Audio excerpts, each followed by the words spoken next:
冇計啦！估唔到呢個就係政府特首嘅死命令，死命令原來就係阻住我哋做生意，而唔係真係想捉啲貨。我乜都影唔到啊！真係犀利啊！香港海關嘅執法水平係喺呢度㗎嚇，佢哋唔單止想巴士啊嘅貨品，仲係想針對我哋嘅。好似影到啊張巴士啊！我哋社民連冇大企業嘅水喉灌住我哋，所以我哋要自己賣嘢籌錢，進行5區公投，進行各類抗爭。好啦，打壓我哋釜底抽薪過橋州板就係最好嘅手段。而家海關係阻住我哋做生意，搞到我哋冇得做生意啦。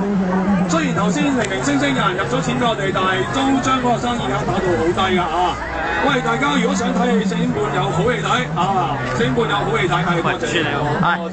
記住打上 YouTube， 聽埋嗰班友，聽埋我係副秘書長，有 Rocky Yung， Facebook 有我麥單 Rocky Yung LCY，係啊。唉，算啦，警察喺嗰度望住佢，有2個警察喺嗰度望住佢啊嘛。好啊。明明係爭我勾啊嘛，佢又話係侵犯版權喎。佢話合理懷疑就得㗎，唔需要手令。佢大聲同我講，根據版權條例係唔需要手令㗎。cool 心裏邊諗一句就係吹咩？我係泥媽拉人風暴啊，吹咩？咁嘅意思喎。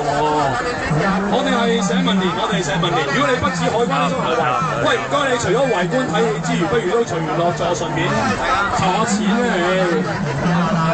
多謝你啊，多謝晒你。我哋係得到市民嘅認同㗎，好明顯啊！多謝你啊！天生笑賣，最無恥係你獨立咩原因？我哋一齊抗議，繼續喂，揮春隨便攞，揮春隨便攞。嗱，我哋又同海關合作㗎，懷疑侵權嗰個貨品我哋收埋咗嘅，但係海關堅決唔肯走。